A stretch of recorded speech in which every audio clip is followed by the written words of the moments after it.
The rope stretched taut against the cliff edge, its frayed fibers catching the pale dawn light that filtered through the smoke hanging over Hacksaw Ridge.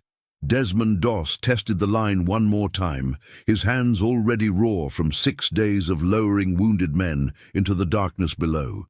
The 77th Infantry Division had pulled back 3 days ago, but 47 Americans still lay scattered across the plateau above, wounded, hiding, waiting for death or rescue in the maze of coral caves and shattered limestone that defined this corner of Okinawa.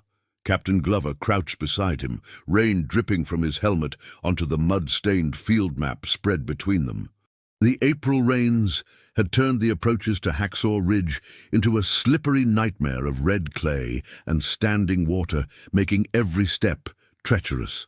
But it wasn't the weather keeping the company pinned down in the staging area below the 70-foot escarpment. It was the interlocking fields of machine gun fire that swept the ridgetop, and the mortar rounds that fell with mechanical precision wherever movement was spotted. "One more trip. That's all I'm asking for," Doss had said 3 hours earlier when the order came down to cease all rescue operations. "There's still men up there who can be saved." The captain had stared at him with the exhausted patience of an officer who'd already lost too many good soldiers to this godforsaken ridge. "The artillery barrage starts at 800. We're going to pound that plateau flat, then send the whole battalion up at once. No more piecemeal rescue attempts." But Doss had already turned back to his rope, checking the knots that anchored it to the twisted remains of a Japanese defensive position. The improvised pulley system he'd rigged from salvaged equipment groaned under the constant use, but it had held through 43 rescues. 43 men who would have died alone in the coral caves if one stubborn medic hadn't refused to follow the withdrawal order. Private Morrison shifted uncomfortably in the shallow foxhole they shared, his bandaged shoulder a reminder of their last trip up the cliff face. Morrison had been one of the few volunteers willing to accompany Doss on the night rescues, but that was before a Japanese sniper had put a bullet through his collarbone. Now he watched with growing anxiety as Doss prepared for another solo climb. "You can't keep doing this alone," Morrison whispered. "They've got that whole ridge mapped out by now. They know exactly where you're coming up." Doss paused in his preparation, looking out over the approaches to Hacksaw Ridge that had cost the 77th Infantry Division so dearly. The plateau rose like a natural fortress from the Okinawan countryside, its sheer faces offering perfect defensive positions for an enemy that had months to prepare. Every cave mouth could hide a machine gun. Every pile of rubble might conceal a spider hole. And somewhere in that labyrinth of stone and steel, wounded Americans were counting the hours until the artillery barrage would silence their voices forever. The young medic's faith had sustained him through every rescue, every prayer whispered in the darkness as he crawled from crater to crater. But faith didn't make him bulletproof, and the tremor in his hands betrayed the cost of 6 sleepless days under constant fire. Each time he'd lowered a wounded man over the cliff edge, he'd whispered the same prayer, "Lord, help me get one more." Now, with the final artillery barrage scheduled to begin in 3 hours, one more had become 47 more. "I know they're watching," Doss finally replied, checking his medical kit one last time. "But they're also tired. 6 days of fighting does things to a man's attention, makes him focus on the wrong shadows." Captain Glover approached, his boots squelching in the mud that seemed to be the defining characteristic of this Okinawan spring. Behind him, the rest of the company was preparing for the morning assault, cleaning weapons and checking gear with the mechanical precision of soldiers who'd learned to function on too little sleep and too much fear. "The rope won't hold much longer," the captain said quietly. "You can see the wear marks where it's been cutting against the rock edge." Doss nodded, running his fingers along the line that had become his lifeline and theirs.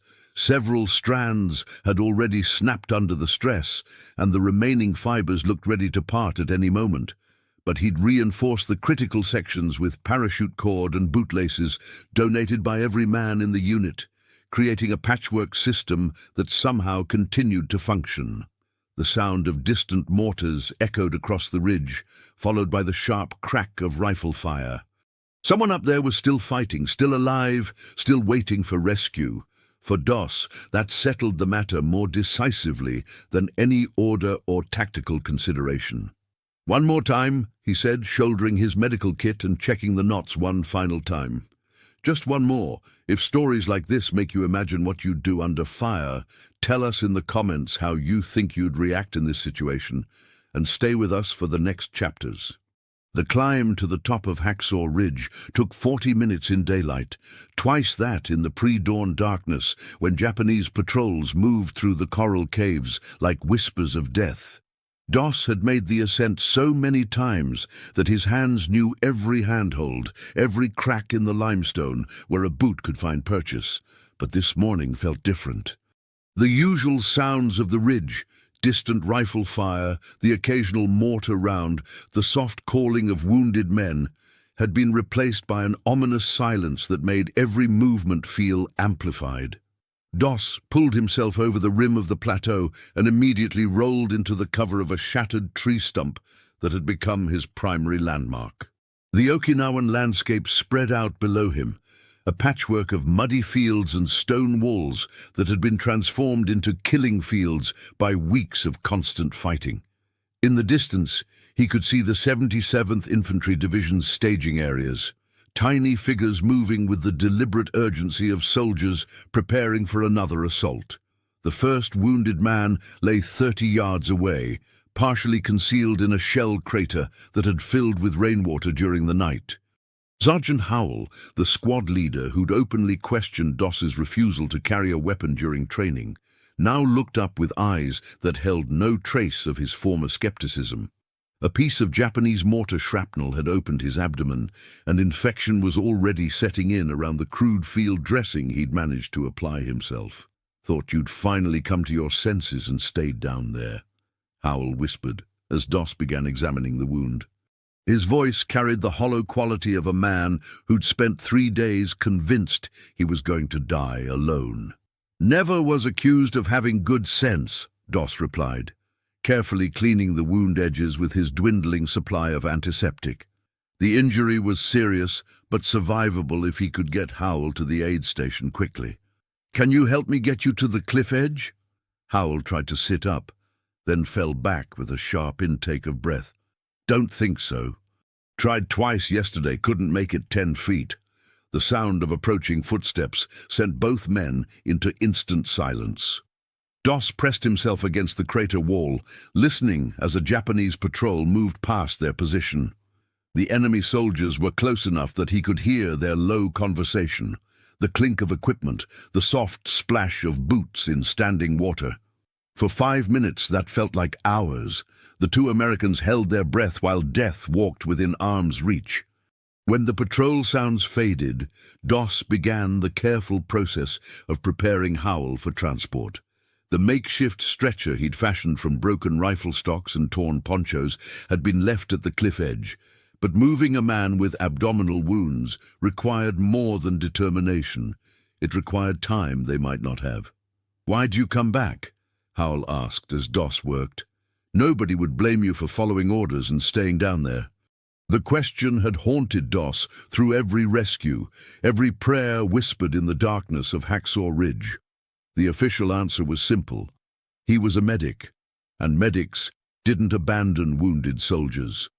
But the real truth was more complicated, tangled up with faith and stubbornness and the voices that called medic from the darkness like prayers he couldn't ignore.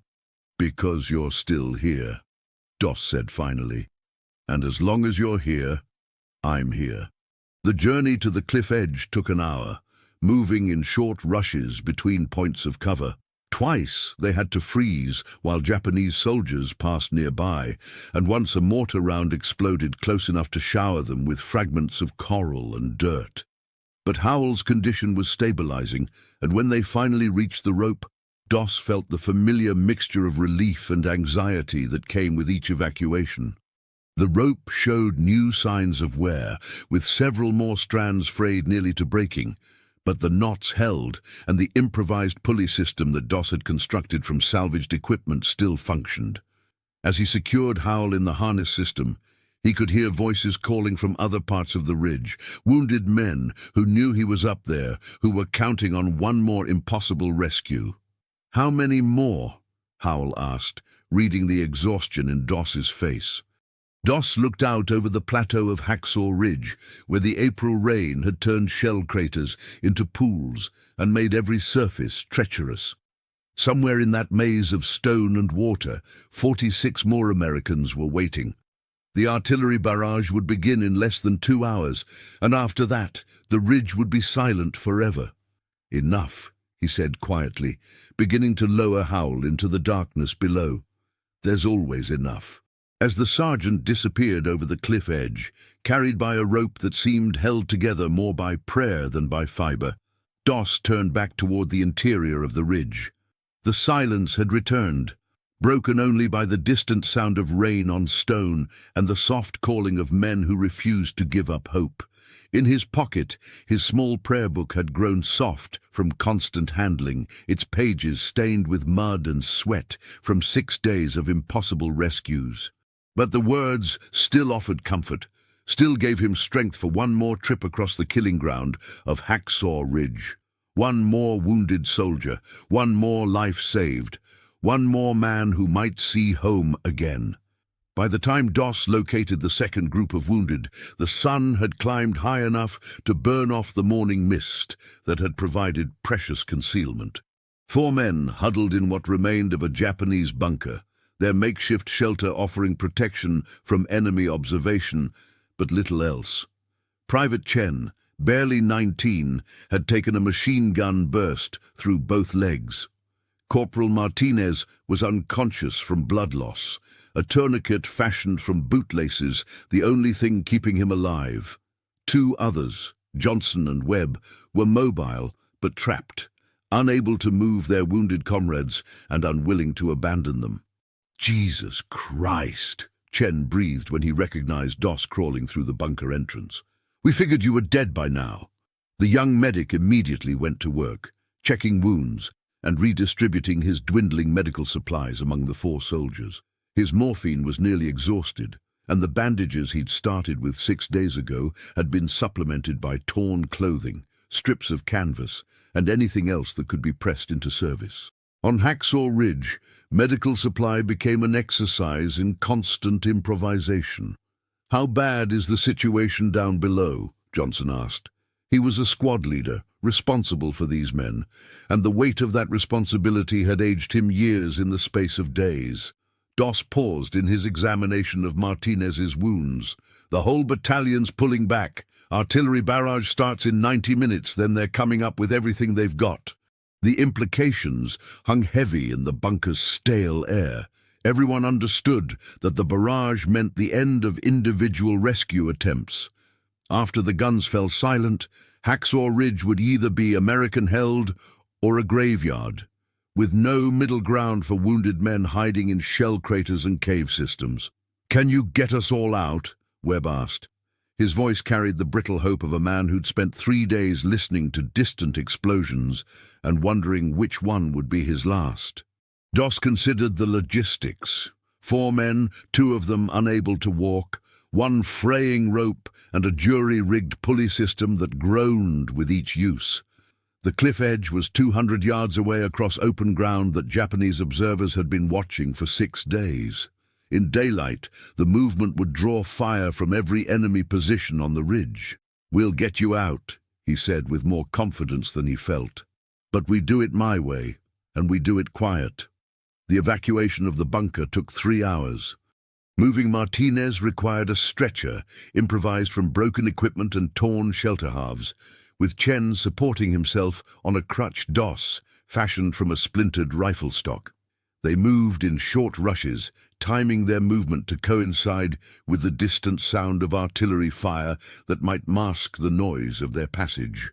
Halfway to the cliff edge, they encountered the war's most devastating sight. Lieutenant Crawford, the young officer who'd led the original assault on Hacksaw Ridge, sitting alone in a crater with his sidearm in his lap and tears streaming down his face. His left arm was gone below the elbow, and the weight of command failure had broken something inside him that no field dressing could repair. 47 good men, Crawford whispered when he saw them approaching. 47 men scattered across this ridge because I led them up here. Doss crawled into the crater, gently removing the pistol from Crawford's hands. 47 good men who are going home because their medic won't quit on them. The lieutenant's evacuation required delicate handling. His physical wounds were serious but survivable. The psychological trauma ran deeper. As Doss worked to stabilize him, Crawford spoke in fragments about the assault, the machine gun nests they'd walked into, the sound of wounded men calling for help in the darkness. "I can hear them at night," he said. "Even when I know they're dead, I can still hear them calling."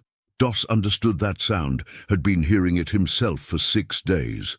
The voices of wounded soldiers carried across Hacksaw Ridge like prayers, and once you'd heard them, they never really stopped. They followed you down the cliff, into your foxhole, into whatever dreams sleep might bring. They were the price of surviving when others didn't. The rope had deteriorated further by the time they reached the cliff edge. Several key strands had parted completely, and the remaining fibers looked ready to snap under any significant weight. But Doss's improvised reinforcement system held, augmented now by parachute cord Chen had been carrying and strips of canvas cut from their shelter halves. As he prepared to lower Crawford first, Doss could hear the distant rumble of artillery moving into position. The 77th Infantry Division was preparing for its final assault on Hacksaw Ridge, and the barrage that would precede it would leave nothing alive on the plateau. There were still more than 40 wounded men scattered across the ridge, and less than an hour to find them all. "You coming back up?" Johnson asked as Doss secured the evacuation harness around Crawford's chest. The question carried weight beyond its simple words. Everyone understood that the next trip up the cliff would likely be the last. After the artillery barrage, Hacksaw Ridge would be transformed into a moonscape of craters and debris, and any wounded who hadn't been evacuated would be lost forever. Doss looked out over the plateau one more time, listening for the voices that had guided him through 6 days of impossible rescues. They were still there, calling from shell craters and cave mouths, carried on the wind that swept across the Okinawan highlands like the breath of dying men. "One more time," he said, beginning Crawford's descent into the gathering darkness below. "Just one more. Would you follow the orders exactly, or trust what your own eyes and instincts tell you in a moment like this? Comment which path you'd take, and share this episode with someone who loves real human stories from history." The artillery barrage was supposed to begin at 800, but at 0745 the guns fell silent. From his position at the cliff edge, Doss could see activity in the 77th Infantry Division staging areas below. Runners moving between command posts, officers gesturing toward the ridge, the controlled chaos that preceded major tactical decisions. Something had changed, but on Hacksaw Ridge itself, the silence felt more ominous than comforting. Doss had located 6 more wounded men in the past hour, scattered across the plateau in positions that would require separate rescue trips. Private Morrison, despite his wounded shoulder, had climbed back up to help with the evacuations. The rope system was barely functional now, held together by an increasingly complex web of reinforcing lines that somehow continued to bear weight. "Rope won't take much more," Morrison said, examining the frayed sections with the professional concern of a man whose life depended on the equipment. "Maybe 3 more trips, 4 if we're lucky." The count was devastating in its simplicity. 17 wounded men still lay scattered across Hacksaw Ridge, and they had rope for 4 more rescues. Doss felt the weight of impossible mathematics, the kind of calculation that made medics age years in minutes and haunted their dreams forever after. That's when he heard the voice calling from the interior of the ridge, weak but persistent. Someone new, someone they hadn't located in their systematic search of the plateau. Following the sound led them to a collapsed section of Japanese tunnel system where Corporal Zhang was trapped under timber and debris, with both legs crushed and no way to signal his location except his voice. Been calling for 2 days, Zhang whispered, as Doss began the careful work of extricating him from the collapsed tunnel. Figured everyone had gone home. Morrison worked to clear debris while Doss assessed Zhang's injuries. Both legs were badly damaged, and he'd lost significant blood during his 2 days of entrapment, but he was conscious, alert, and his wounds were survivable if they could get him down the cliff quickly. "How many more are up here?" Zhang asked, as they prepared him for transport. Doss paused in his work, looking out over the plateau where 17 voices had called to him in the darkness. Each represented a life, a family back home, a future that would end in an artillery barrage unless one stubborn medic could somehow multiply himself across the killing ground of Hacksaw Ridge. "Enough to matter," he said finally. "Too many to quit."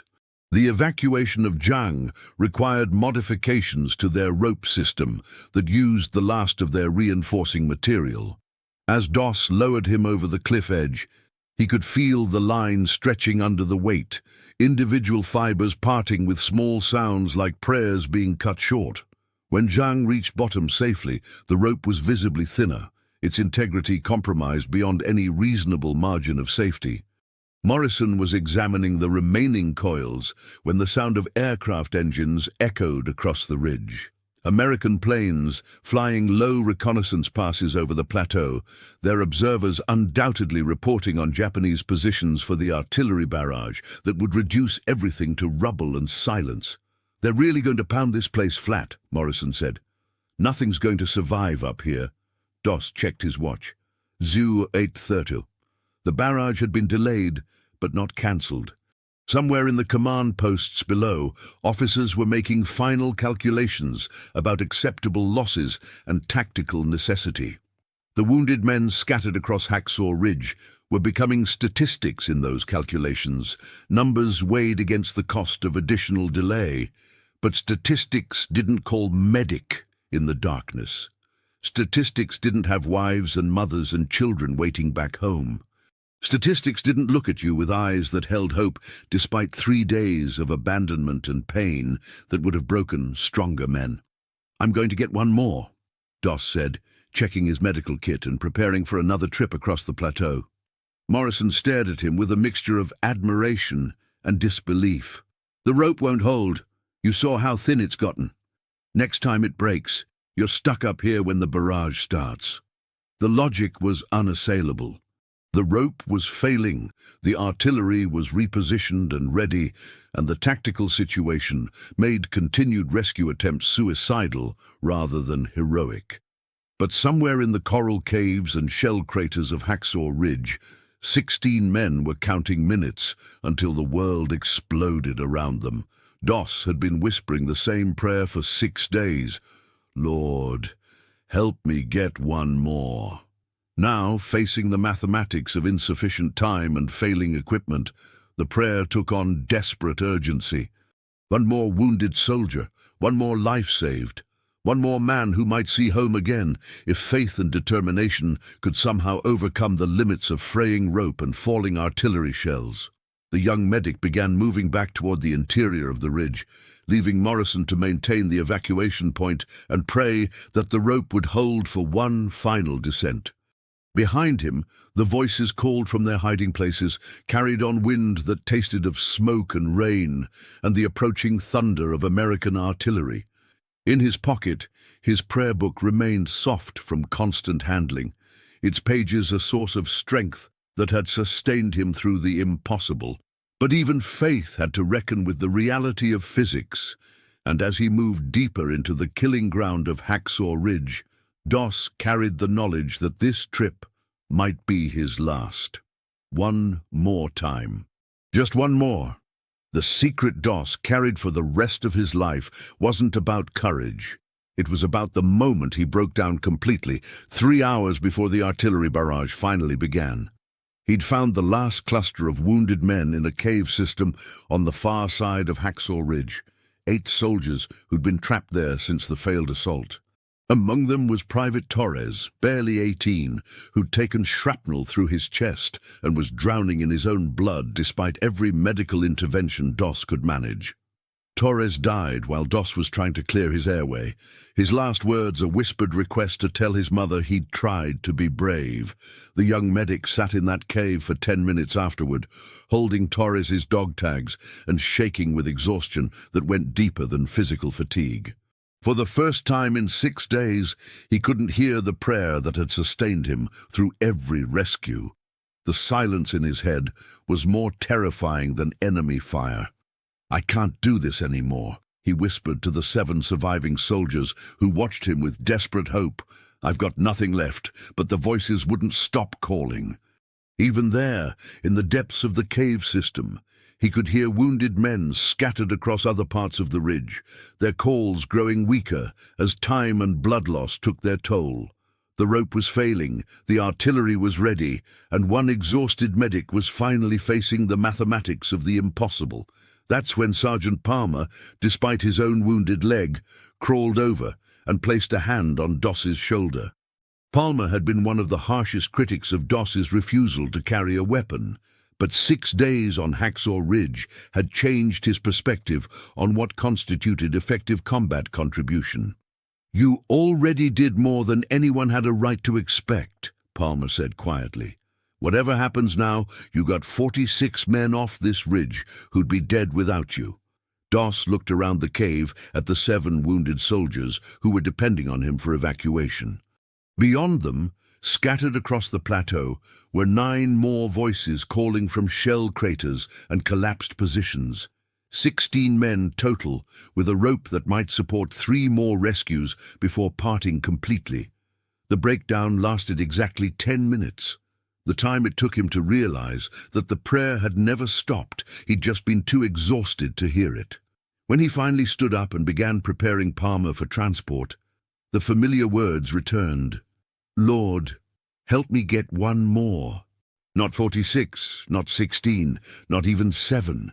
Just one more wounded soldier, one more life saved, one more man who might see home again. The evacuation of the cave took 4 hours and required modifications to the rope system that shouldn't have worked but somehow did. Doss used sections of Japanese communication wire, strips torn from his own uniform, and bootlaces from every wounded soldier to create a patchwork system that bore weight through faith and friction rather than engineering principles. Morrison had been joined at the cliff edge by 2 other soldiers who disobeyed orders to stay with the evacuation point. Together, they managed to lower 6 men safely, though the rope showed new signs of failure with each descent. When Palmer finally reached bottom, the line was barely recognizable as the rope they'd started with, more patch than original material, held together by layers of improvised reinforcement. "One more trip," Doss called down to the soldiers below. "Just one more." But the rope broke on the 7th evacuation, sending Private Brooks tumbling the final 20 feet into the arms of the men waiting below.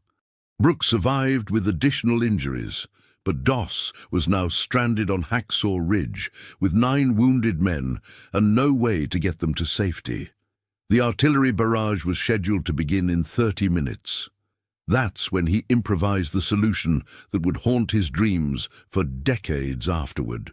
Using equipment stripped from abandoned Japanese positions, shelter halves from his own unit, and wire from destroyed communication systems, he began constructing individual lowering points along the cliff edge.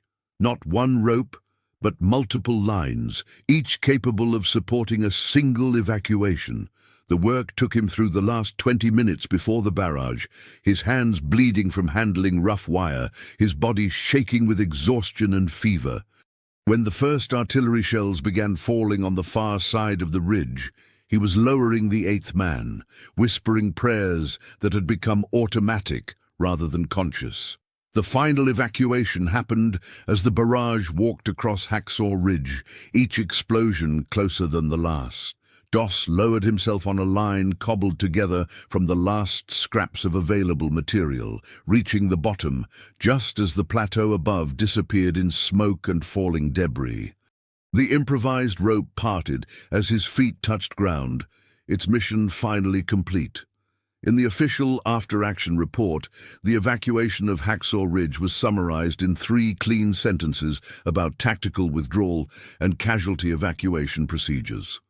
What it didn't mention was the 10 minutes when a combat medic sat in a cave and couldn't find his prayer, or the sound breaking rope makes when it finally gives up its burden, or the way wounded soldiers whisper, "Thank you," when they think they're going to live after all.